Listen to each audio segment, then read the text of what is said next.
Bueno, pues hoy se acaba de conocer la noticia que el Tribunal Supremo ha archivado, en este caso, la causa que se llevaba, que se seguía contra el que fuera presidente del gobierno de Canarias, hoy senador de Canarias por la comunidad autónoma, en este caso Fernando Clavijo. Han archivado su causa en este caso, el caso Reparo, que era un caso donde se había, cuando en su época de alcalde de La Laguna, pues como hacen en miles de ayuntamientos de toda España, de hacer pago de factura, en este caso con reparo, por los técnicos porque no se han presentado a tiempo o por otras cuestiones. Buenas tardes, estamos en Café de Periodista y como siempre saludamos a todos los oyentes de Lancelot Radio y también a todos aquellos que nos ven a través de internet.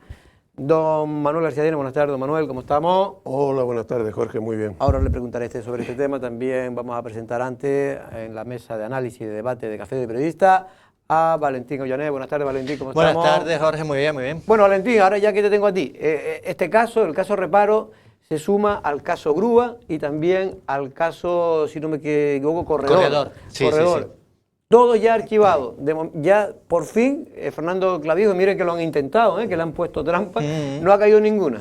Hombre, yo estaba pensando hoy que el Supremo parece que está, teniendo en cuenta determinados casos, como el caso Stratus o el caso Reparo, que tienen detrás un contenido político evidente. Y el caso Reparo es el más claro de todo, porque el caso Reparo parte de una denuncia que hace Santiago Pérez, el que fuera uno de los, digamos, de los líderes del Partido Socialista en Tenerife, junto con Rubén Ascanio, que era concejal de Unidas Podemos en el Ayuntamiento de La Laguna. Y bueno, y el Tribunal Supremo la verdad es que es bastante categórico al decir que efectivamente hay muchos reparos entre 2011 y 2014 cuando era alcalde de La Laguna, pero que no hay arbitrariedad, no hay ilegalidad, que sí que hay irregularidades, porque lo que no puede hacer un ayuntamiento es levantar los reparos de intervención uno tras otro. Pero además eran reparos que se levantaban, fíjate, Jorge, la mayoría por contratos de servicios públicos que sabía que acababan el contrato, renovaban en vez de sacar la licitación. Y por la propia burocracia de los propios contratos administrativos no se podían renovar y entonces mientras tanto ¿qué iba a dejar de prestar el servicio? Pues no, para el ciudadano lo lógico era que se prestara el servicio, aunque luego los alcaldes se ven muchas veces en la tesitura de que tienen que levantar o pagar una factura contra el criterio porque el técnico tiene que informar negativamente, Manolo. Sí, efectivamente, esas situaciones se dan en todos los ayuntamientos. Es verdad que no todos los reparos son iguales ni tienen las mismas causas, pero lo que sí está claro es que esa prevaricación administrativa continuada que se denunciaba en este caso, el Tribunal Supremo, que es quien entiende precisamente ese tipo de cosas, entiende que no existía. Con lo que se desenmascara una operación que si no hubiésemos atenido a los gritos iniciales de los denunciantes, hubiésemos sacrificado a un político que después se ve liberado, con lo que yo creo que hay que ser también muy cuidadoso con este tipo de cosas. Y debe servir de ejemplo, Manolo, cuando son de ese tipo de casos, estoy hablando, cuando es una cosa grosera y tal, pues yo ahí ya me parece bien que los partidos políticos tomen decisiones también contundentes contra esas personas. Muchas veces saltándose el principio de la presunción de inocencia, que yo soy un defensor. Yo creo, Jorge, que lo que tendría que hacerse fundamentalmente es agilizar la justicia. Claro. Agilizar la justicia, que tengamos la posibilidad de, en un corto periodo de tiempo, el que lleve el procedimiento sin dilaciones innecesarias para saber si exactamente se ha delinquido o no. Porque si no, siempre vamos a estar con este tipo de dudas. Y evidentemente no es lo mismo un caso en el que se coja a alguien infraganti llevándose dinero de la administración, claro, o favoreciendo a terceros, que en un caso como esto, que de lo que estaríamos hablando es de que hay irregularidades que pueden ser evidentemente delitos, pero lo que hay es una pretensión, claro, de agilizar un procedimiento porque es necesario para la gestión diaria. Es más, se puede decir que muchas veces los alcaldes, y lo sabemos los periodistas, nos han encargado a lo largo de los tiempos unos trabajos, o los alcaldes, o los ayuntamientos, o los cabildos, y luego no están bien encargados, digamos, administrativamente. Y nosotros hacemos el trabajo, ponemos nuestros hombres, nuestro tiempo, nuestro dinero, y después no nos lo quieren pagar. Y entonces tenemos que denunciar y pagar la factura. Nosotros, bueno, en el antiguo Lancelot semanario casi nos arruinamos con ese tema. y luego tenemos que denunciar nosotros, pagar abogados y tal, porque es un enriquecimiento ilegal, en este caso, que se produce por parte de la administración pública, que hace un trabajo y no paga. Por lo tanto, muchas veces hay que tener, yo coincido con Manolo, hay que ver qué tipo de facturas son, cuál es el procedimiento, pero lo que señala en este caso el Tribunal Supremo es que los reparos que tuvo que levantar Fernando Clavijo como alcalde, en este caso de La Laguna, no se ajusta finalmente a la ley, por más que decreto a decreto, no, lo que viene a decir, perdón, aquí me confundí de párrafo, es que aunque pueda haber indicios de que se levantaron esas facturas, el reparo que tenían de los técnicos, casi un centenar de ellas, pueden ser irregulares, pero no arbitrarias. Es decir, que te tenía que pagar sí o sí, porque eran trabajos que se habían realizado. Sí, efectivamente, eso es distinto a cuando lo que se hace es que se encarga un trabajo a sabiendas de que no se tiene recursos en esas partidas, porque previamente a eso lo que se tiene es que dotar esa partida para que no caigamos incluso pues precisamente en eso, en destinar, en una malversación, en destinar dinero que estaba previsto para una cosa que para eso se aprueban los presupuestos, claro. Que aquí no tomamos a la risa. Lo bueno de tener un presupuesto es que usted va gastando de acuerdo a lo que está presupuestado. Claro. Oye, que hay una partida que no se ha tocado por cualquier cosa y hay otra que se ha agotado, pues lo lógico es que usted haga una modificación de crédito, va al pleno, destina este dinero a la otra y puede seguir usted gastando. Que se hacen muchas modificaciones de crédito a lo largo de un año. Y bueno, dice la sentencia también que lo que decía Manolo, es decir, habrá reparos y reparos, incluso la sentencia lo dice. En este caso, los reparos, muchos de ellos, aunque son un centenar, están entre 2011 y 2014, lo que dice también la sentencia es que muchos están relacionados con servicios que se acaba el contrato y lo que hace es renovarlo. Intervención te dice, oye, habría que sacarlo a concurso para que otras empresas se presenten, con lo cual ahí está cometiendo una irregularidad porque le da imposibilitas que otras empresas puedan presentar por concurrencia a ese servicio, pero lo hace para que el servicio se mantenga por la maraña burocrática, etcétera, etcétera. Pero no, además todo eso se ha hecho de forma, quiero decir, que no se ha escondido, que eso lo dice claro. Claro, que decir, a través de decretos y que no se ha escondido. No es que tratara el alcalde de esconder, era una cosa que hacía y lo sabía el pleno. Yo creo que a estas alturas hay muy poco que justificar porque ya el propio tribunal ha puesto sobre el papel. Mira, no, yo simplemente para decir lo que tú un poco estabas diciendo, es que en el acto se explica que no hay duda de la condición de autoridad del aforado que dictó los decretos, ni tampoco de la naturaleza de los decretos, que eran genuinas resoluciones administrativas, pero concluye que estas no pueden ser tachadas de arbitrarias, de acuerdo con su jurisprudencia del propio Tribunal Supremo. Recuerda que el delito de prevaricación no nace con cualquier resolución administrativa contraria a la legalidad o que se aparte de ella, sino que se requiere, además, que la resolución sea arbitraria, es decir, que roce lo groseramente ilegal por responder al mero capricho o voluntarismo, en este caso de quien la dicta, en este caso de Fernando Clavijo, a quien no importa su mayor o menor ajuste a la legalidad que de alguna manera desprecia. Pues no ha sido así y por lo tanto por eso se ha archivado la causa. Y después una cosa importante, Jorge, es que esto, el caso Corredor y el caso Grúa, son denuncias políticas de la misma persona. Y fíjate si han sido esa importantes persona, mira en la que yo carrera, conozco a Santiago, pero fíjate, tiene una obsesión con Fernando Clavijo. Pero fíjate si es importante la denuncia política, que el caso Grúa le costó la presidencia del gobierno a Fernando Clavijo. Porque recuerda, se estaba fraguando el pacto entre Coalición Canaria, el Partido Popular, Casimiro Culvero de la Agrupación Socialista Humera y Ciudadanos. Y Ciudadanos, y Vidina Espino en aquel momento dijo que no, porque era una persona, porque estaba imputado. En aquel momento por excelencia, claro, era Ciudadano que decía, está imputado ¿cómo va a tener un imputado? Claro, no pactaban pues con mire, imputado. Ciudadano, para que vea que se equivoca, pues en casos que además son... Y después el Supremo lo absorbe en el caso Grúa. Y ahora en el caso Corredor, cuando anuncian la candidatura de Fernando Clavijo, incluso en el seno de Coalición Canaria, decían si era conveniente o no que fuese Fernando Clavijo el candidato, precisamente porque también tenía la imputación de este caso. Fíjese cómo ha acabado, con esto va a ¿no? ocurrir con mucha gente, con lo de Pedro Sanginés, que ya veremos cómo termina, pero muchos políticos se han visto. Después vamos a hablar precisamente del caso Gladys Acuña, la que fue alcaldesa de Yaiza, que precisamente, si hay para mí fue de la sentencia política más clara contra una política, ¿no? Y que se dejaron llevar por la magnitud del caso que había adquirido mediáticamente el caso Estrato en aquellos momentos, ¿no? Y castigaron con contundencia, en este caso, a la alcaldesa que era de Yaiza, Gladys Acuña, también diputada, hasta el punto, fíjense ustedes, de la injusticia que tuvo que dimitir como alcalde, y con ello perdió sus posibilidades políticas que tenía y poder ejercer, que es un derecho fundamental, ejercer la actividad pública, ¿no?, que tiene todo el mundo. Pues bueno, pues a ella se lo quitaron. Digo que se lo quitaron porque ahora si pide la revisión de la sentencia difícilmente no le van a dar la razón, Manolo. Realmente no lo sé porque la justicia es compleja, pero lo que sí está claro es que no tiene demasiado sentido que salgan precisamente absueltos los que concedieron la licencia de construcción, que era lo que se estaba cuestionando, y en cambio salga condenada quien da simplemente la autorización para la apertura.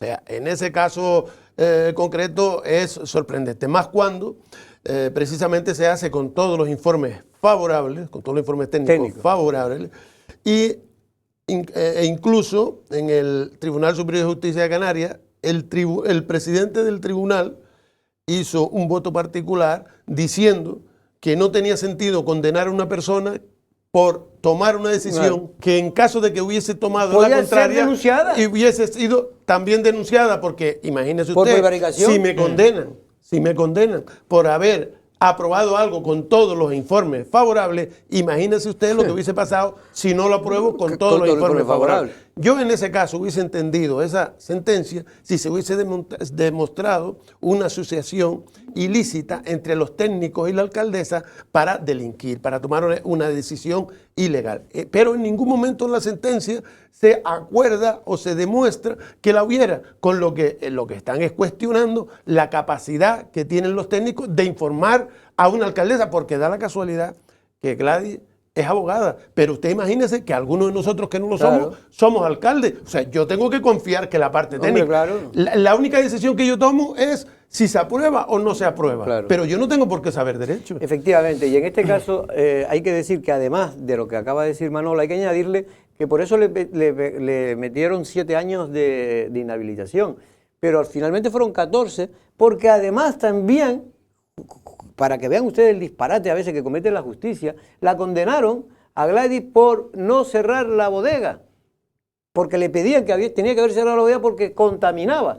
Cuando la propia sentencia de la Audiencia Provincial de Las Palmas, que se ha conocido ayer se conoció... Entre los hechos probados de la sentencia de ayer, bueno, que son los que vienen ya de la audiencia provincial, se dice que no se contaminaba, o sea, que no, que no había acuíferos. Y lo condenaron a 7 años de inhabilitación para que vean cómo se infló ese caso hasta extremo extraordinario, porque, mire, yo siempre digo que los jueces generalmente están al margen de lo que está el debate público, pero son humanos. Claro, y esto se vendió, el caso Estrato, es que salió en El País, es que la gente se olvida que salió en El País. Aquí trajeron hasta un humorista, que por cierto, sin ningún humor, el humorista más malo del mundo, lo trajeron para meterse contra la bodega cuando se estaba construyendo. Es decir, se hizo se armó todo una estrategia, para tratar de cargarse a ese empresario y a esa bodega inicialmente. Le daba lo mismo que fuera legal o no fuera legal, que fuera bueno para la jeria o fuera malo.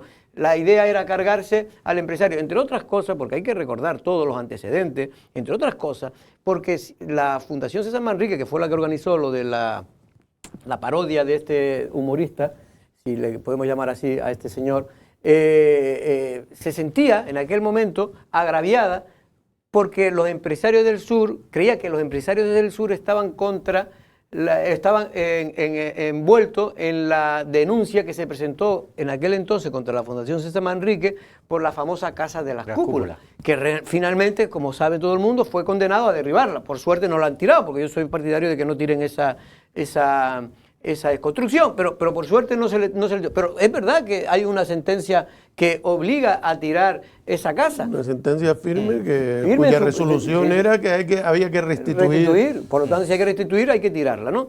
Que esto es lo que pedían también con Estrato, ¿no? Que había que restituir el orden infringido, que en este caso era la construcción de la propia bodega, ¿no?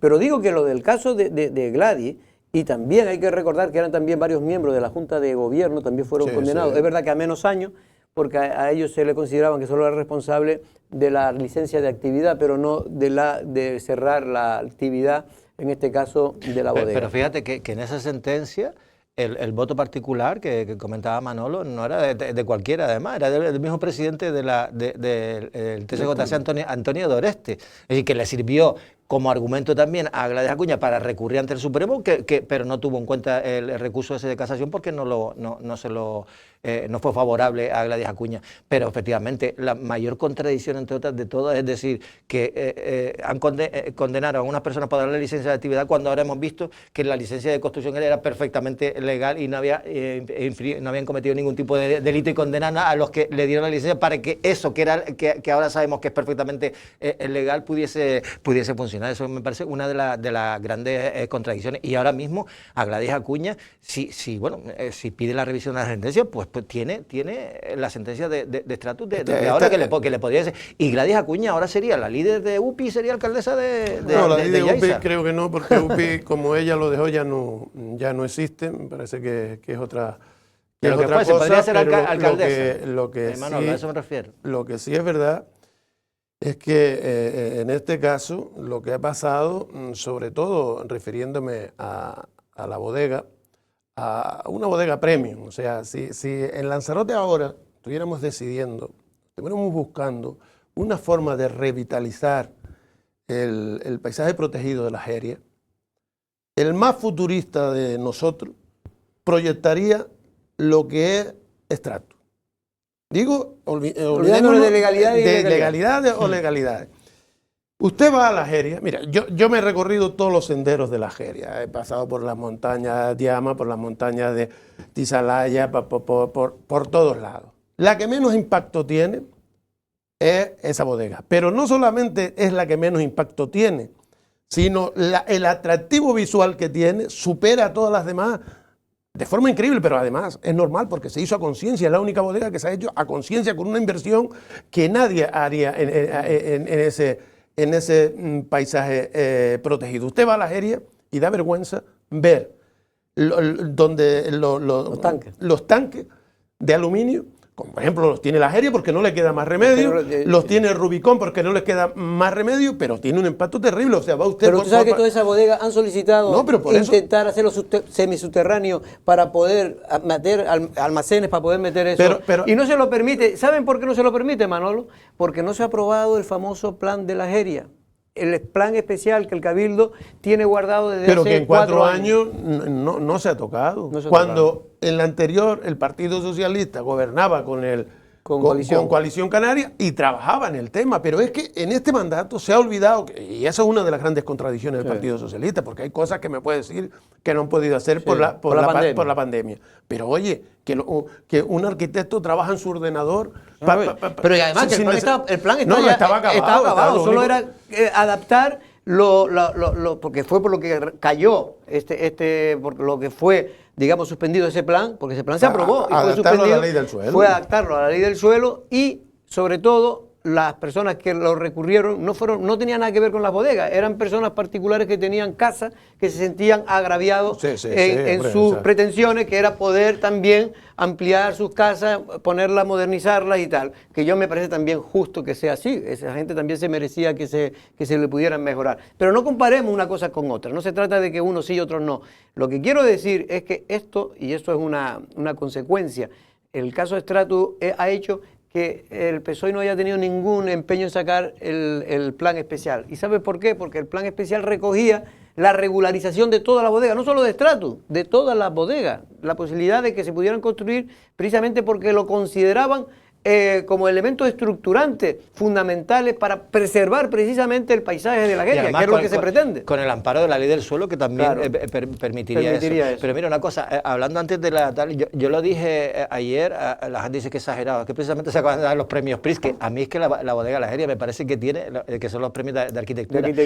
Me parece que está absolutamente mimetizada, me parece una virguería de bodega. Y otra cosa, Jorge, ayer lo comentamos por encima, pero y lo que ha dejado el dinero que se ha perdido por todo este caso, es decir, hablábamos de que desde 2013 a 2017 la bodega estuvo cerrada. Casi 5 años. En el 2014 pudo sacar la bodega 90.000 botellas que se embotellaron de vino que se embotellaron en Tenerife. No, espera, Manolo. Estamos hablando de que la media de botellas que vendía Stratus anualmente, hasta que la cerraron, era de 350.000 botellas. O sea, imagínate el prestigio de la marca. Y el prestigio de la marca. ¿Sabes lo que vale la marca? Lo que costó a ese empresario poner en valor Stratus. Pero aquí lo grave. El dinero que tuvo que gastarse. Lo grave aquí, Jorge, es que yo no sé si los propietarios reclamarán o no el lucro cesante durante todo ese tiempo, que parece lógico, o sea, si al final... Lo están estudiando, pero lo que me usted sabe qué es lo que me cabrea a mí más que eso, que en caso de que hagan una reclamación, sea atendida y sea millonaria, los que han tomado la decisión de forma frívola, no van a tener responsabilidad ninguna. En cambio, usted mañana se equivoca en su artículo y es usted el responsable. Tiene que tener un seguro civil o pagar lo que haya que pagar. Yo creo que a ese nivel hay que ir. O sea, usted no puede, porque, vamos a ver, había indicios, a lo mejor había indicios, había que investigar, pero para tener una bodega cerrada, oye, sí, los indicios tendrán unas dimensiones y lo que no vamos a hacer coste. Le garantizo a usted que si la responsabilidad hubiese sido del juez y del fiscal, no lo hubiese tomado. Cerrado. No, y mira, pero lo que tú dijiste ayer es que se le cerró por presunta contaminación. Sí. Que después se demostró que no existe. Que se demostró que no existe. Y aquí mire que se lo decíamos nosotros a todos ustedes y no le engañábamos. No existe porque yo conocía exactamente cómo era el sistema. ¿Usted se acuerda cuando estuvo Juan Brito aquí? Juan Brito, y Juan Brito ya, bueno, Juan Brito, el que hoy hijo predilecto, ya el hombre es que se reía. Pero es que se reía. En los hechos probados de la sentencia te pone que en el barranco del Obispo no había escorrentía. Que en el barranco no había fuente ninguna ya. Todo ese tipo de cosas con las que ellos acusaron están como hechos probados en la sentencia. En el propio plan insular hidrológico figura que en esa zona no hay agua. Pero bueno, así todo, aparte del contenido político de quien estaba impulsando de que eso llegara al fin que pretendían, que era cerrar la bodega y desprestigiar desde el punto de vista pues moral, ético y económico al promotor de la bodega, está el fiscal estrella, el señor Estampa, que hoy recordaba, había algún comentario que había leído en torno a la noticia del fallo del Supremo, alguien que decía, no, es que además recuerden que Ignacio Estampa ha estado dando conferencias en la península, etcétera, etcétera, poniendo al caso Stratus como uno de los casos que consiguió de mayor atentado medioambiental, como dijo aquí, y el Supremo acaba de darle en la boca. Y recuerdo también que lo decía Francisco Chabanera esta mañana en el comentario del Espejo, que recuerden también Joana Macías, que fue una de las técnicos del Cabildo, que habló de que Stratus era como tener una central nuclear en medio de las aéreas. Es decir, era una cosa tan absolutamente absurda, tan inflada. Llegaron, no sabían cómo. Pero es que estaban premiando la imbecilidad. Estaban premiando la imbecilidad, porque evidentemente, como recoge ahora la sentencia, como hechos probados, ustedes, una superficie que está bajo tierra no cuenta, no computa como superficie construida. Aquello, los que hemos estado en la bodega alguna vez, aparte de ser impresionante, de creer que eso no podía estar en Lanzarote y demás, te das cuenta que no hay mejor forma de hacerla de la que se hizo. Yo estoy convencido de eso. Y deberían hacerse todas así, o sea, meterla en subterráneo todo lo que se pueda y que solamente salga la casita tradicional, que es la que pegaría allí en aquel paisaje. Y aparte del plus de calidad, a mí me hace mucha gracia porque yo oigo hablando, sobre todo a la gente del Partido Socialista, siempre del plus de calidad de la visita, que hay que darle tal. El turismo premium. Pero es que eso es lo que yo le digo. Mire, es la única o de las pocas bodegas que no permiten ¿Usted guagua. cree que si no permiten guagua? Es decir, que allí no permiten que aparquen guaguas para que vayan como si fueran ganados a visitar. No permite, son visitas controladas. Usted tiene que apuntarse y anotarse previamente. Y visitas muy pequeñas, de 12 o 14 personas máxima, creo que es, digamos, por excursión, para entenderlo. Pues bien, ese es el turismo que nosotros perseguimos. El que aquí los políticos y las políticas todo el día lo tienen en la boca, pero que yo no veo que hagan nada después, desde el punto de vista público, con el dinero de todos encima, que no es el de él, porque este señor lo ha hecho con su dinero, fueron 18 millones de euros. Lo que se gastó en una bodega, que a ver qué promedio de dinero se gastan. No, y 18 millones de hace 12 o 13 años, que ahora puede estar en 30 millones cercamente, o 20 y tantos millones. Pero bueno, en cualquier caso lo que digo es que a veces, como bien decía también Manolo Valentín, es que la gente cuando usted le decía, más allá de legalidades o no legalidades, porque ya se llegó a ponerlo porque para exagerar, como que era como el atentado mayor del mundo. Digo, mire, podrá ser y ha construido más de lo que ponía en su licencia. Bueno, pues eso puede ser, pero que eso pudiera ser un atentado, el mayor de todo que se construyó en Canarias. En cualquier otro sitio, en cualquier sitio, con que se funcione con cierto sentido común y se tenga un objeto claro de lo que quieras hacer en la zona, hubiese sido al revés. Por una parte, usted ha construido más, oye, crújele, o sea, cobre la multa, cobre lo que sea, pero no te inventes, no te inventes otros delitos.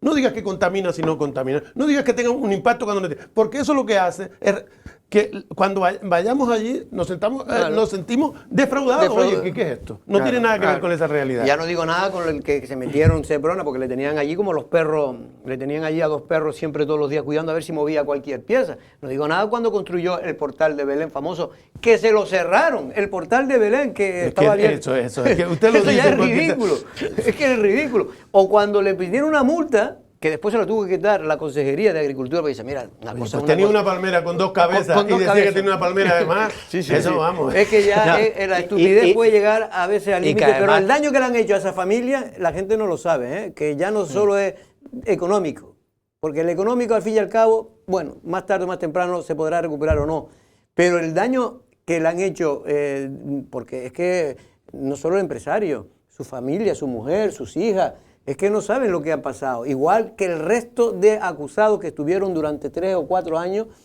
viéndose en los periódicos creyendo que habían hecho el delito. Es que fíjate, la cerraron en el 2013.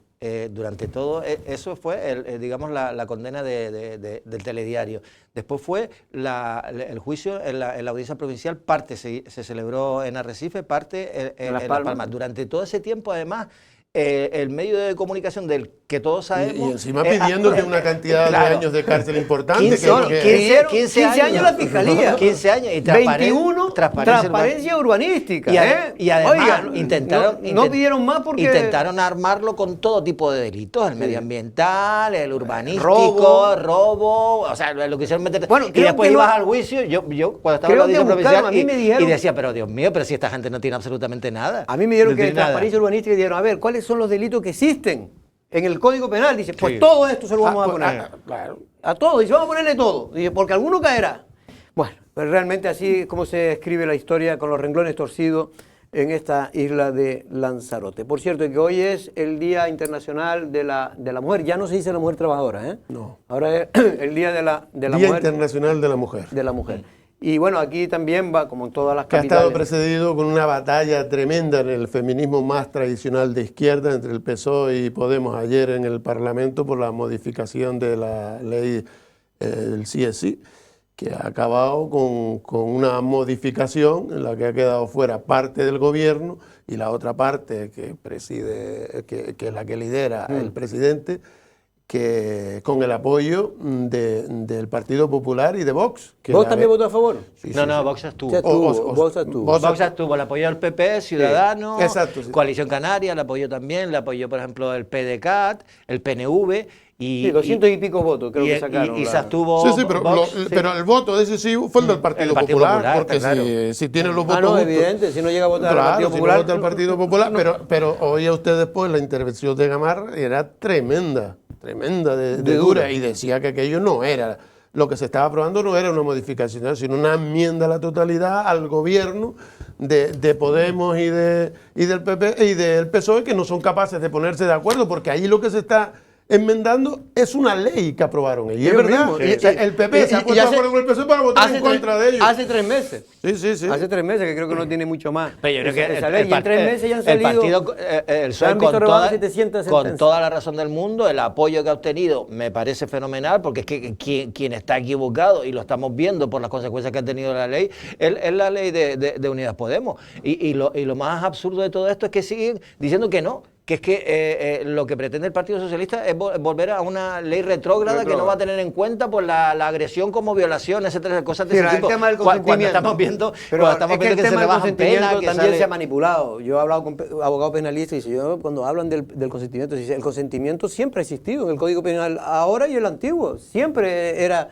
tendría que se consideraba una violación si era una relación sexual, tenía que tener el consentimiento, porque si no, lo que pasa es que no había que ponerlo por escrito.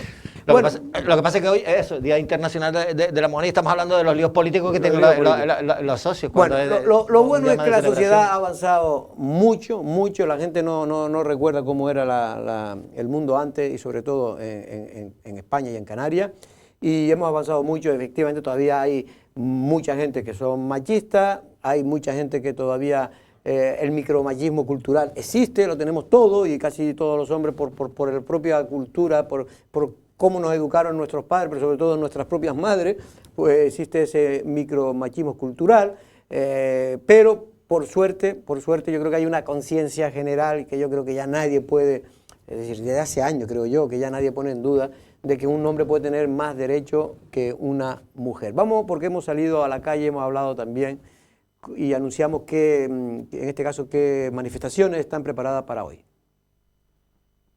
A todas las mujeres, no solamente de esta isla, sino allí donde llegue esta transmisión, quiero decirles que en el Día de la Mujer, nosotras las mujeres somos una flor. Llegó uno de los días más señalados en el calendario en la lucha contra la desigualdad y que recoge a lo largo de la jornada actividades de los colectivos feministas que servirán para poner en valor el papel de la mujer. Una jornada precedida por una división política y un enfrentamiento entre socios de gobierno, ya que la reforma de la ley Solo sí es sí ha salido adelante gracias al apoyo que ha recibido el PSOE de la derecha en contra del posicionamiento de Podemos. Sin embargo, en Canarias los movimientos feministas se han unido por un fin mayor, dejando a un lado la política. Cualquier división sí debilita cualquier objetivo que nos propongamos, entonces yo creo que la unión es lo más importante. Cada 8 de marzo se vive con mucha intensidad, con muchas ganas de que el año siguiente pues sean menos las mujeres víctimas y que haya menos desigualdad. Desde Manaría consideran además que aún queda mucho por trabajar. Por ese motivo, Lanzarote Televisión ha querido salir a la calle para conocer de primera mano qué piensan el lanzaroteño en torno a esta jornada. Soy feminista, pero no de un extremo.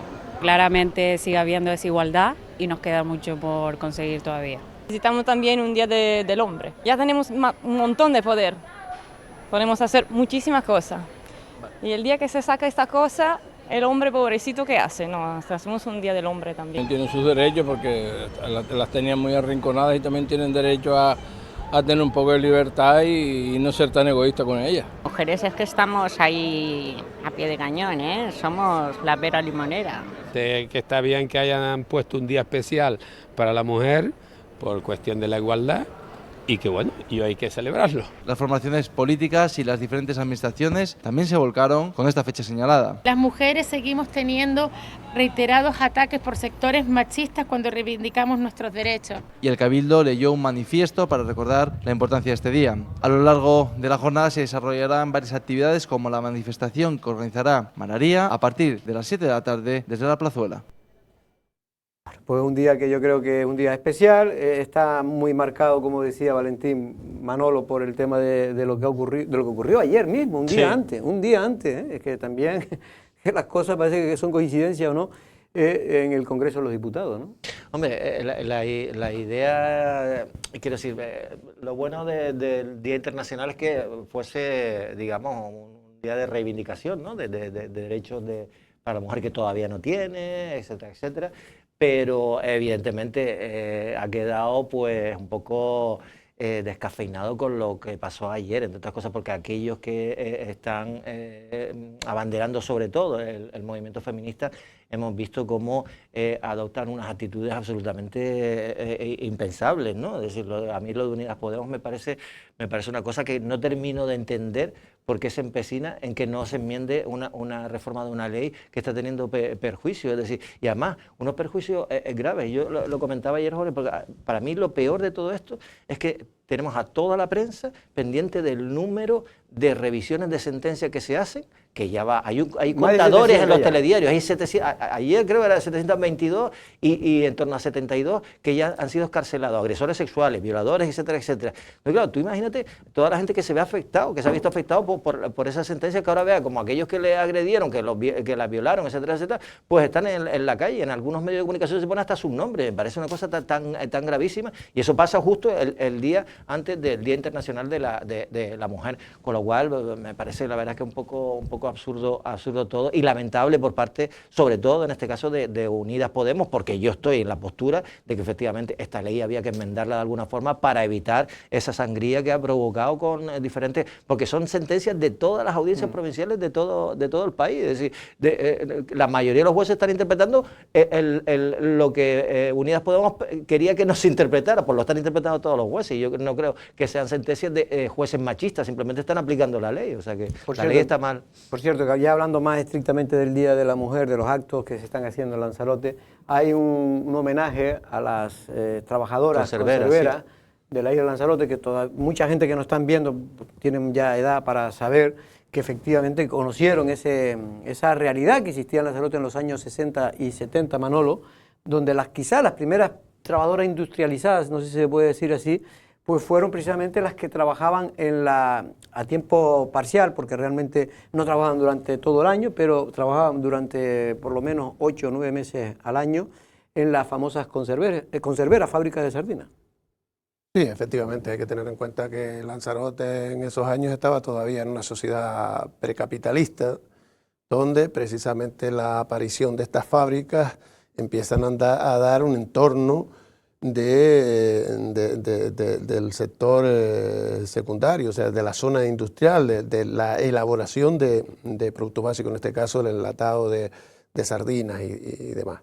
En ese caso concreto, sí es verdad que son las primeras trabajadoras en Lanzarote que participan masivamente, por decirlo de alguna manera, en un proceso productivo. Pero no hay que olvidar que previamente en Lanzarote las mujeres trabajaban de sol a sol en el campo. Lo que iba a decir es que esas mujeres, además de trabajar en las fábricas, también trabajaban en las casas. No, aparte de las casas. En aquella época, por eso a veces cuando Manolo, a veces yo sé que tú a lo mejor no coincides conmigo, pero cuando a veces se hacen comparaciones de estas nostálgicas del Lanzarote de ayer y del Lanzarote de hoy, es que la gente no vivieron. Yo es que estoy en intermedio, soy una generación intermedia y conocí todavía cómo se vivía en ese Lanzarote pobre. Y no yo, precisamente mi familia, sino cómo vivían el resto de familias en la isla de Lanzarote, ¿no? Oiga, habrán cosas que son, en fin, que estarían mejor y tal, pero el 90% de las cosas hoy son mejores que la que había. No, eso, mira, es que no merece ni debate, ¿no? Eso está claro. Y por eso precisamente se migró de esta sociedad precapitalista a la actual. Si hubiésemos estado mucho mejor, pues habría incluso una división ahora. Gente que hubiese preferido pasar hambre, pasar necesidades, no tener que comer muchas veces. ¿Qué pasaba? ¿Qué pasaba? Porque la mayoría de la gente, hasta los años 70 en Lanzarote, los potajes los tenían preparados allí en saco durante todo el año. Se iba a comprar lo complementario, el aceite, el azúcar y 4 cosas más que es lo que se podía comprar. El vídeo está muy bien, la verdad. Me ha parecido muy entrañable, pues son dos hermanas, Malena y Esperanza, creo que se llaman. Las dos han trabajado en las conserveras, pero su padre y uno de sus hermanos también trabajaban, y hablan pues de cómo empezaron una de ellas en Lloret de Linares, cómo pasó después a la Rocar y cómo terminó en Garavilla. Y habla un poco de la evolución incluso de cómo era el trabajo entonces, que en Garavilla por lo menos ya le daban delantales y guantes, porque antes no tenían ni delantales con el frío y tal, y te daban también un par de guantes. Habla de que, bueno, si se te rompía uno... Y está muy... Y por ejemplo, otra de las cosas, que la menor de las hermanas habla de que, bueno, de que cuando llegaba de trabajar en la conservera, en la fábrica, llegaban a casa y tenían que calentar el agua al marido, al hermano, o cepillarle los zapatos porque se iba. Entonces decían una cosa que es importante, ¿no? Que yo a mi hija la trato ahora diciéndole que los niños y las niñas a la hora de hacer, por ejemplo, tareas domésticas son absolutamente iguales. Tú friegas y tú barres y tú friegas, independientemente de que sea niño o niña, ¿no? Entonces ese mensaje me pareció también muy importante que se traslade también a la sociedad, que no por ser mujer tienes que dedicarte a determinadas tareas y no a otras. Y por cierto, Jorge, una cosa, mi madre trabajó en una conservera en la CISE, En Las Palmas. En Las Palmas, que por cierto, mi madre es Rodríguez Duque. Los duques padres de aquí. de los duques de aquí, los padres de mi madre son de Teguise. El que fue teniente alcalde de Teguise, ¿no? Sí, sí, bueno, aquí hay muchos duques. El otro día, es que justo el otro día tenemos a Olivia Duque aquí, que ella preguntaba, ¿no? ¿Y dónde es Valentín? No, es canario. Digo, sí, yo soy canario, pero mis abuelos por parte materna son de aquí. Y mi abuelo también era de apellido Betancor. No, pero a lo que iba. Y también sé, por ejemplo, cómo vivió mi madre, los pocos recuerdos que me ha dado de aquella época. No eran trabajos muy duros, pero vamos, igual que no fuese en el campo. Y afortunadamente cómo ha cambiado las cosas. ¿Cómo era la isla? Que eso fue una oportunidad para un montón de gente de tener un trabajo. Previamente las mujeres también participaban en el empaquetado de tomates, o sea, la selección de los tomates cuando se depositaban los almacenes lo hacían mujeres, fundamentalmente. Incluso también, y también de la cebolla, también en un momento determinado, que tenían que... Sí, claro, pero es que la mujer en el campo trabajó siempre. O sea, lo que usted dice, iba a plantar, pues la que no sabía plantar echaba el cebollino, venía detrás, el otro plantaba. Cuando había que descabezar la cebolla, allí estaba toda la familia. De hecho, yo soy de los que creo que Lanzarote fue una sociedad muy matriarcal. Independientemente de lo que es verdad, que había un machismo, pues... Bueno, y las casas de aquellos que tuvimos padres que trabajaban en el mar, estaba claro. O sea, nosotros sabíamos que a quien había que respetar era a mi madre, porque mi padre se iba al mes. Pero digo que son matriarcales porque son los que llevaban el peso de la economía. De la familia y de la economía, aunque ellos no generaran el dinero que lo generaban, pero se lo quitaban al hombre enseguida porque el hombre pues lo malgastaba. Lo gastaba en el bar. Lo malgastaba. Bueno, vamos con nuestro invitado. Por cierto, que hemos hablado y quería hablarlo con él, pero no me da tiempo ahora porque tengo esperando a Antonio Morales, pero a lo mejor lo ponemos cuando él esté aquí, del tema que hay una polémica original. ¿Qué cosa no se hará polémica aquí en Lanzarote con el tema de la energía marina, eólicas, que se quieren colocar en la isla de Lanzarote?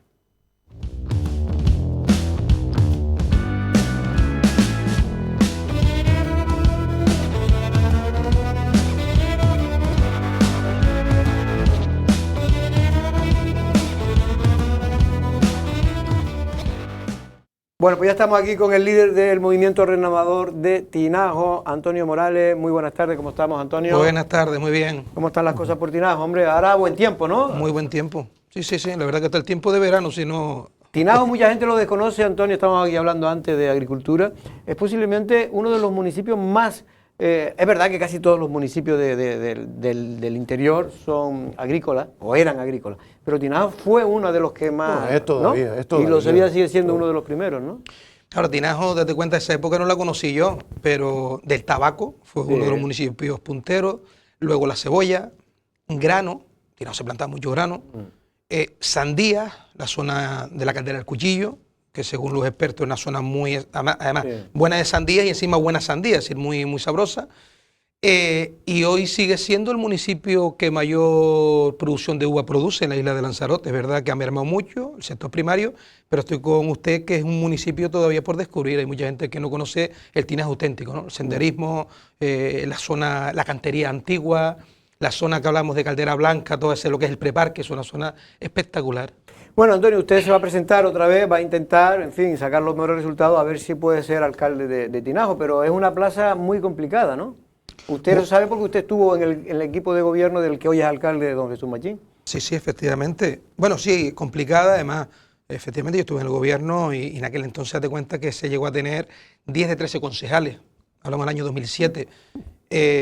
Hoy las cosas han cambiado mucho. Nosotros nos quedamos con que para iniciarnos como nos iniciamos el movimiento renovador, 40 días antes de las elecciones pasadas, ser segunda fuerza política con 619 votos, eso en la historia de la democracia solo lo consiguió Marcos Hernando siendo candidato por el PSOE y nosotros. Bueno, tenemos esperanza, creemos que hemos hecho 4 años de oposición responsable y seria, en nuestra opinión, aunque muchas veces parezca que todo es crítica, pero muchas veces tiene que ser crítico cuando no se hacen las cosas, en nuestra opinión. Y bueno, en el 28 de mayo que la gente elija, nosotros nos vamos a presentar, propondremos cuál es nuestra opinión, nuestro programa electoral y que la gente decida si quiere un cambio o quiere lo mismo. Y hablando de un cambio o no cambio, lo cierto es que ahora mismo, y así se lo decía en la primera pregunta, ¿usted cree que es posible romper la mayoría a Jesús Machín, que parece que en los últimos, creo que 4, ¿no? 4 mandatos puede ser? Los últimos 4 mandatos ha sido imbatible, siempre con mayoría absoluta, si no me equivoco, 4 por lo menos 3 seguro. Lleva 5 mandatos. 5, pero uno de ellos fue en minoría, ¿no? Desde 2003 hasta la fecha es mayoría lleva 20 absoluta. años, desde el 2003 ha ganado las 5 elecciones que se han celebrado. 5 elecciones, pues lleva con mayoría absoluta. Con mayoría absoluta. Es lo único que tuvo que presentar una moción de censura a Marcos para entrar, después de que Marcos presentara una moción de censura a Luis. Exactamente.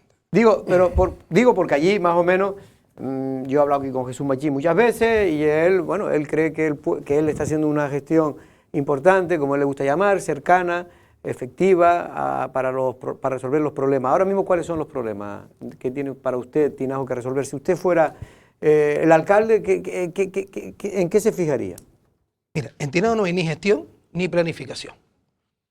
Porque si hubiera gestión, no se ha aprobado un presupuesto el otro día del año 2022.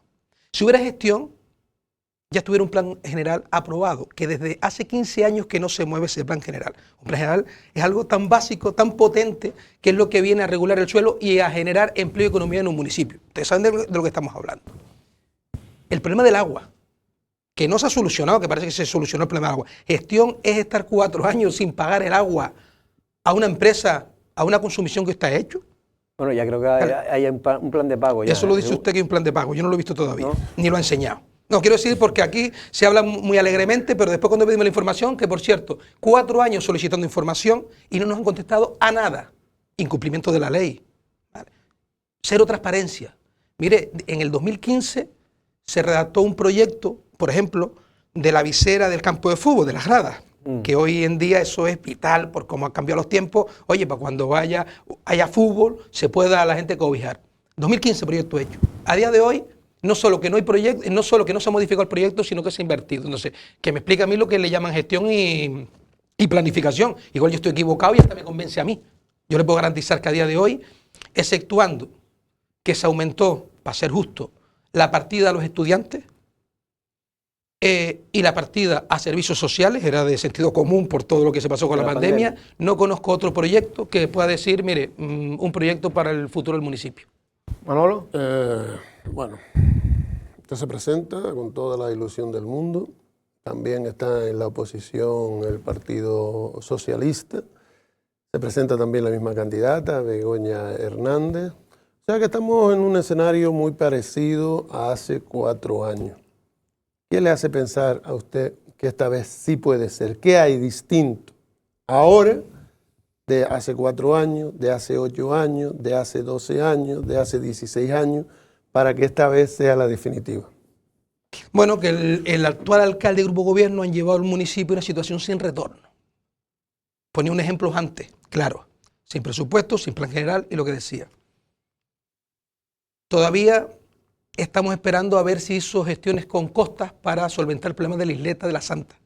Por poner un ejemplo, ¿vale? Que dice que hay un montón de cosas, pero no he visto que haya nada. El albergue de la Santa, tanto que habla, bueno, por cierto, el otro día dice que su secretaria general, la presidenta del Cabildo, le había dicho que ya lo tenía solucionado hoy, 4 años después. Un problema serio cuando no se ha intentado. Se lo pedimos, mire, pida usted primero informe jurídico para saber cómo está la situación del albergue de la Santa, punto número 1. Y viendo cómo están los servicios de informe jurídico, ya empezamos a caminar si es del Cabildo nuestro. Porque para que la gente lo sepa, el albergue de la Santa, el Cabildo dice que es de ellos. Claro, porque el suelo lo cedió en su momento al Ayuntamiento de Tinajo. Lo construyó el gobierno de Canarias. Lo construyó el gobierno de Canarias. El gobierno lo cede directamente al Cabildo, no al Ayuntamiento. Entonces ahí es donde está el tema. Pero tiene que haberse informe jurídico para aclararlo. Y el albergue que ahora está ocupado desde hace ya 3 o 4 años por los jóvenes inmigrantes, ¿no? Y un tema serio. Un tema serio no porque esté ocupado porque esté ocupado, pero también es verdad que es un tema serio porque ha creado una sensación de inseguridad en el municipio, cosas que se han hablado y bueno, y todo lo que hemos planteado. Un suelo fundamental para este municipio que el alcalde lo vendió, un panfleto, vendió en la campaña pasada, 2019, donde decía que en el suelo que propusimos el Movimiento Renovador, que el gobierno lo ha puesto en los presupuestos del gobierno de Canarias, que era adquirir la casa y el suelo de Beltrán Tejera, detrás del Plaza San Roque, vital para aparcamiento, tenía una partida contemplada en el Cabildo de Lanzarote, estando presidente Pedro Saginés, el Partido Socialista se la quitó. Eso es lo que nosotros decimos que va a poder cambiar y cambiará si nosotros llegamos al gobierno. Pero vamos a ver. Vale, perdón. No, lo que usted dice, pues evidentemente tendrá sus razones y demás. Pero yo creo que el vínculo que existe entre el alcalde y los ciudadanos tiene poco que ver con esas obras. Tiene que ver más con el compromiso personal que mantiene el alcalde con los vecinos, esa oferta que algunos tachan de populista, de cualquier necesidad que se le presente al vecino. El primero que aparece es Jesús Machín. Está dispuesto a arreglar una farola. Exacto, él dice que lleva ¿cómo se llama? La caja de herramientas en el coche y si usted le llama y no le funciona la televisión, pues él se pone allí a hurgar a ver si está, entre otras cosas. Le quiero decir, no ese tipo de cosas que las cuenta usted siempre y posiblemente sean una realidad. Yo lo que quería saber es si usted ve indicios racionales de mucho más o más malestar que hace unos años en la población. Oye, antes la gente en el bar no decía Jesús lo está haciendo mal, ya lo dice, se empieza a quejar, antes lo decían bajito, ya están levantando la voz. ¿Hay indicios de esas características o usted se basa en las deficiencias que tiene el municipio para...? Correcto, hay indicios y sensación de cambio. ¿Vale? La gente te lo dice, la gente te lo plantea, la gente se dirige a nosotros y es lo que planteamos normalmente en los plenos cuando la gente nos lo plantea. Que eso sea finalmente que la gente quiera el cambio, lo veremos el 28 de mayo. Nosotros no vamos a ir con una pistola a decir a nadie que no dé el voto, ni vamos a ir rogándole y rezándole y dando pena, como han ido otros en las pasadas elecciones, para que la gente le votara. No, nosotros nos vamos a presentar con un programa, lo que hemos hecho ahora, trabajando de forma normal. Al día siguiente nos vamos a tener que levantar otra vez para ir a trabajar, porque tenemos trabajo nosotros, afortunadamente. Y si hay sensación de cambio, notamos sensación de cambio. Y lo vamos a dar todo por intentar que la gente confíe en nosotros. Ojalá que así sea. Que no, como en la lucha canaria, que yo la practiqué, levantamos la mano, oye, y seguimos trabajando 4 años más en la oposición, pero no creo que vaya a ser el caso en esta vez. Benjamín. Valentín. Benjamín lo tuve ayer. Benjamín, perdón, no estuve ayer. Antonio, a ver, en Movimiento Renovado de Tinajo va junto con Nueva Canaria. Esto ya está hecho el análisis de que va a ser beneficioso, porque claro, tenemos el ejemplo de Yaiza, que todavía el alcalde no ha dado el paso para decir que van coaligados o que es el candidato al cabildo, que todavía está ahí, ya no sabemos si incluso puede dar marcha atrás, ha tenido una división dentro de su propia Se habla para que la noticia última que nos llega aquí a la redacción... Que no va a serlo. No. Ayer nos llegó que estaba dudando, sí, pero que ahora dicen que se está marcando la fecha, que veremos si se cumple o no, de principio ya estamos en marzo de abril, el 1 de abril. Okay. Vale, en cualquier caso, él estaba de alguna forma pues, valorando yo creo que ese tipo de cuestiones, entre otras cosas porque también es verdad que el hecho tan evidente y tan visible de que en los actos en los que ha participado Óscar Noda, Yupi, siempre han estado Román Rodríguez o Loli Corujo, daba la sensación de que el matrimonio ya estaba hecho y que el pescado estaba vendido y que si llegan al cabildo y suman, ambos partidos van a pactar. Entonces, claro, Óscar Noda, si efectivamente ese paso se produce, le está diciendo que, oye, que yo voy a ser candidato a Nueva Canaria, pero descaradamente si hay pacto, pactaré con el Partido Socialista. ¿Esto también le puede pesar a usted? ¿Es un hándicap o es algo positivo? ¿Tiene buenas relaciones con el PSOE? A mí, ¿tiene qué? ¿Buenas relaciones con el PSOE?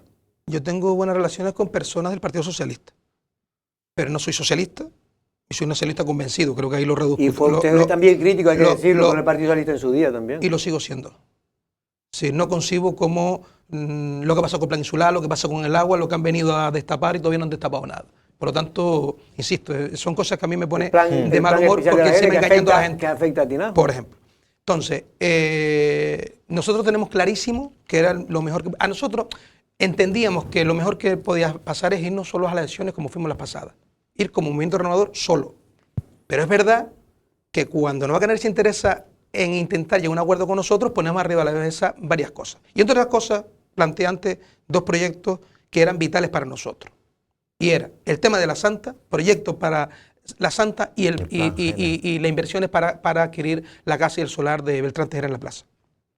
Y por supuesto, para no nos engañarnos, el apoyo jurídico y de campaña electoral, que eso es muy importante, sobre todo para los partidos pequeños como nosotros. Y entendíamos que le dimos muchas vueltas a esto, estuvimos casi un año pensándolo y al final creemos que es lo mejor. Ahora nos toca a nosotros transmitir a la gente el por qué. Hemos llegado a acuerdos y qué pretendemos, ¿no? Por lo tanto... Pero Antonio, pero ahí, igual que le está ocurriendo a Óscar, dicen la gente, yo no sé si es verdad, o por lo menos eso es lo que dice Coalición Canaria, antiguo partido suyo, es que se está intentando transmitir por parte de Coalición Canaria que votar a Óscar va a ser votar al Partido Socialista, es para poner a Dolores Corujo de presidenta. Claro, usted sabe que en Yaiza hay mucha gente que no le gusta el Partido Socialista, de hecho siempre ha tenido muy pocos votos, y posiblemente pueda castigar a Óscar si van a ser presidenta a Dolores Corujo. En cambio, yo reconozco que con usted no ocurre lo mismo, no sé si es que con Dolores Corujo no tiene la misma amistad o no tiene la misma sintonía que tiene Óscar con ella, ¿no? No, hombre, vamos a ver, él es alcalde... Pero eso no significa lo que yo quería, la pregunta, porque me fui por la rama, la pregunta era si también votar a Antonio Corujo es votar a Antonio Morales. Hoy tenemos el día, hoy. Hoy no. Vamos a ver. Para empezar, estamos dando por hecho algo que no ha sucedido, que es el tema de Óscar. En segundo lugar, normal que él, yo no sé si tiene más o menos relación con Loli Corujo, lo que está claro es que es alcalde de un municipio y tendrá que pedirle, yo creo que más amistad que el alcalde. Ya se tiene el alcalde de Tinajo. También. Que es la maravilla de ella. Y pone a cargo de un burro a los anteriores compañeros de Coalición Canaria. No, porque le gustaría, a cualquiera le gustaría que usted lo invite a su casa y encima ponga a cargo de un burro a lo suyo. Si quiero decirle, posiblemente tenga más amistad. Y luego, lo que pase, no lo sé, yo no sé lo que pasará en el futuro. Y eso se tendrá que decidir en su momento. ¿Pero usted va a ir al Cabildo también, dentro de la lista del Cabildo? Porque me han dicho que a lo mejor va. Bueno, es que todas esas quienes le existen. Lo que pasa es que lo de la coalición saben ustedes que es una estrategia y hasta media entendible, ¿no? Hasta entendible. Pero bueno, yo lo que espero, y lo digo francamente, que impere el sentido común. Y si tanto unos como otros, Coalición Canaria y Nueva Canaria, son partidos que se consideran de ámbito nacionalista canario, igual lo que deben hacer es replantearse el no agresión, porque el día después no sabemos lo que va a pasar, que yo creo que en el Cabildo no va a haber mayoría absoluta. Eso es lo que opino y lo que planteo. Ahora cada uno, su estrategia. Venga, Manolo, vamos haciendo las últimas preguntas. De la lista, ¿qué nos puede decir? Porque evidentemente usted dice que hay un equipo detrás del movimiento renovador, van a ser la misma gente más o menos de la vez anterior, va a haber incorporaciones de Nueva Canarias en la lista suya al ayuntamiento, me refiero. No, la lista nuestra solo hay personas del movimiento renovador, desde que empezamos, hace 4 años ahora, hay gente nueva, va a haber cambios en las listas, pero el núcleo duro para entendernos van a ser las mismas personas. Sabes que siempre la lista se varía un poco, pero vamos a ser prácticamente los mismos del movimiento renovador. No hay personas Nueva Canarias, si esa es la pregunta. Sí, yo, bueno, preguntarle también por la nota de prensa que mandó Nueva Canarias, creo que fue Nueva Canarias Arrecife, pero en realidad Nueva Canarias, con el tema de los aerogeneradores, ¿no? Que está en contra sí, ese tema, porque yo le dije antes, tengo un tema a los aerogeneradores marinos también. Usted estuvo el otro día en el debate, ¿no? De que hablamos aquí también al final de este tema. Pero me gustaría antes de eso, porque esto lo quiero dejar para el final, quiero poner una pieza y quiero oír la postura que tiene el Partido Socialista en este caso, que a mí al menos me gusta la letra que Ariagona González está diciendo en torno a esta polémica ahora que se ha entablado de la posibilidad de instalar aerogeneradores, molinos en el mar, ¿no? Molinos de viento, pero en este caso en el mar, frente a la zona industrial de los mármoles y por ahí. Pero antes de eso, me gustaría, porque aquí el alcalde el otro día habló del tema de...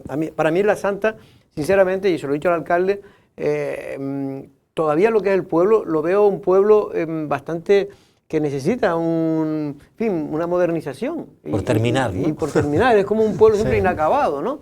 Las casas, en fin, no le estoy viendo tal, pero él hablaba ahora de la isleta de La Santa, ¿no? Que ha llegado a una especie de medio de acuerdo para intentar darle vida a esa zona. ¿Con quién? Pues no sé, él no me acuerdo con quién dijo, pero ¿porque esto de quién es la isleta de La Santa? ¿De la Caja de Ahorro? La isleta de La Santa en casi su totalidad es de costas. Sí, verdad, que al final lo compró Costa por 2.000 millones de pesos. Hay 3 parcelas, 2 o 3 parcelas o 4 que son de propiedad privada, que habrá que negociar con ellos. No ha hecho nada, ni tiene nada negociado, ni han hablado, eso no se negocia. En todo caso tendrás que presentar un proyecto a Costa. ¿Qué es lo que nosotros hemos planteado ahora? Y lo hemos dicho en pleno. Pero por eso, ¿pero qué tiene usted? Él tiene un proyecto, ahora no me acuerdo exactamente, un proyecto para ejecutar ahí. Que se lo enseñe, si lo tiene, no tiene proyecto ninguno. Otra cosa es que hay un proyecto privado que se quiere ejecutar, que no estoy en contra de él. Lo que nosotros defendemos que eso sea público, 100%. Y evidentemente después habrá cosas privadas. Me refiero si montas un chiringuito de polo o lo que sea. Por eso nosotros planteamos... Porque esto es una zona muy importante por eso nosotros para darle... una dimensión. Por nosotros planteamos, desde el año 2014-13, estando yo en el ayuntamiento, ya se hizo un borrador con un especialista, urbanista, arquitecto, de toda esa zona, incluido el Pueblo de la Santa. Como no se ha movido nada reconocido por el alcalde en pleno, lo que hicimos fue, cuando llegamos a acuerdo con Nueva Canarias, esto es vital y fundamental, y se ha puesto 200.000 euros para redactar el proyecto de esa zona. Es que primero va un proyecto y después va la concesión de costa, no va al revés. Primero tiene que presentar el proyecto. Correcto, porque si no... Y ahora se está redactando. Y está 200.000 euros, ya se inició el expediente para empezar a adjudicarlo para que se redacte. Vale, entonces fue eso lo que dijo. Ahí va incluido lo que es la isleta, Lago de la Santa y Pueblo de la Santa, efectivamente como usted dice, darle un revolcón a toda esa zona. A mí me parece pero esos 200.000 euros, Jorge, están en los presupuestos de la Comunidad Autónoma de Canarias, que lo propusimos el Movimiento Renovador de Tinao, aunque no le gusten a algunos, eso es así. Y mire, lo que siempre digo, esto no debe ser un tema de discusión ni debate, sino al revés, estar todos de la mano para sacar esa zona de la situación en la que está. Bueno, ahora precisamente vamos a preguntarle, yo también le quería preguntar de la Santa el tema de cómo va el tema de la famosa desaladora. ¿Se sabe algo? El emisario submarino, sí, también. Y del emisario submarino. Bueno, el alcalde dijo que tenía el compromiso, lo saben ustedes mejor que yo. Pues nosotros no tenemos todo por la prensa. Sí, lo que ustedes es lo que dice que hay un compromiso personal con la presidenta del Cabildo, que a su vez la presidenta del Cabildo tiene un compromiso del gobierno de Canarias para modificar el proyecto y se va a instalar, si no recuerdo mal, dijo que los pozos filtrantes en la zona, no sé, no me acuerdo ahora, pero como a unos 30 o 40 metros de profundidad. Y quedaron en venir a principios de febrero para explicarlo, el equipo técnico, y estamos ya a mitad caminando marzo y todavía no ha venido nadie, que yo sepa y que se haya reunido, pero bueno. Ojalá que se pueda modificar, cambiar. Pero y hacer yo lo que veo es que este tema es un tema muy importante para Tinajo, porque el tema del agua no es baladí, no es un asunto menor. Al contrario, creo que es un asunto mayor para mucha gente de Tinajo.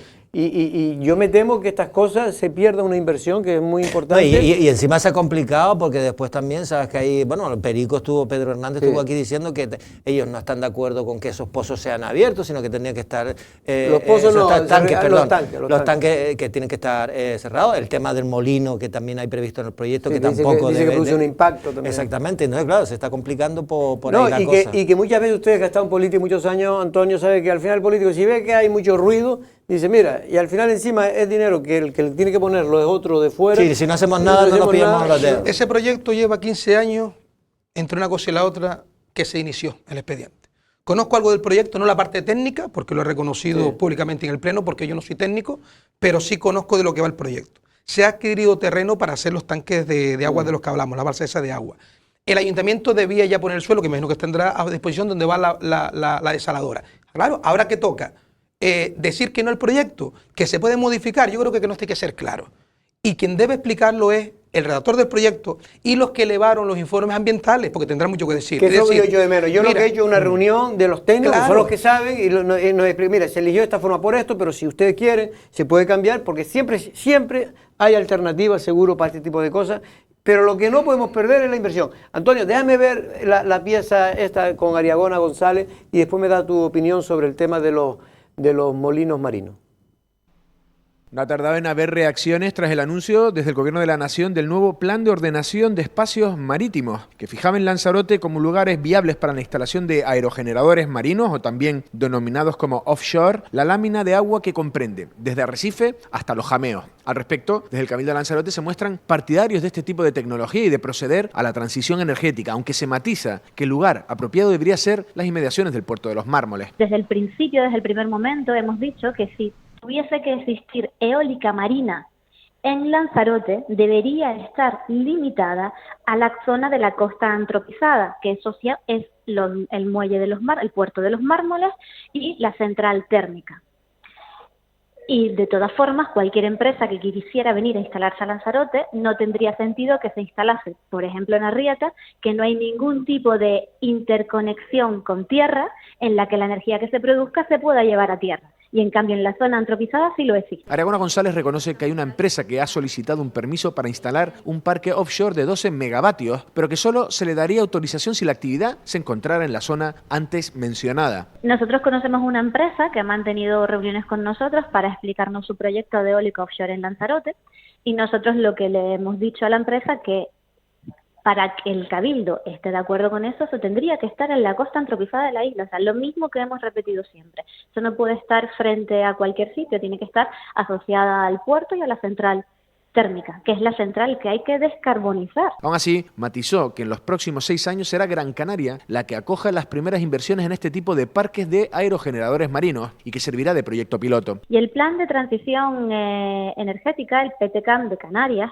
lo que viene a decir es que para estos próximos 6 años, que es la vigencia del POEN, el desarrollo eólico offshore se llevará a cabo en Gran Canaria, en el sudeste de Gran Canaria, asociado a la central del Salto Chira-Soria. ¿Y por qué?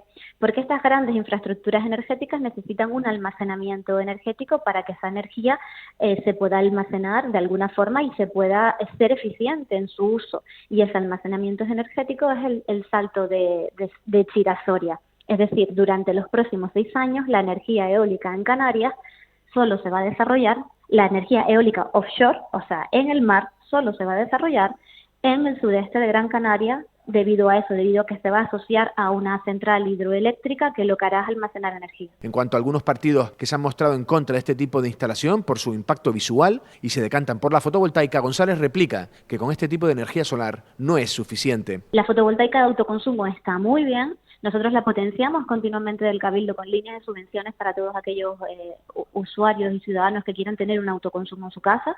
Este año volveremos a sacar esa línea de subvenciones y además la vamos a dotar de un mayor importe para poder llegar a más personas, pero con fotovoltaica de autoconsumo no conseguimos eliminar toda la producción no conseguimos hacer frente a la producción de energía eléctrica necesaria que tiene la isla de Lanzarote. Ya sé que tenerlo claro, pero eso no es que lo tengamos claro nosotros, eso lo tienen claro los estudios técnicos que tenemos sobre la mesa.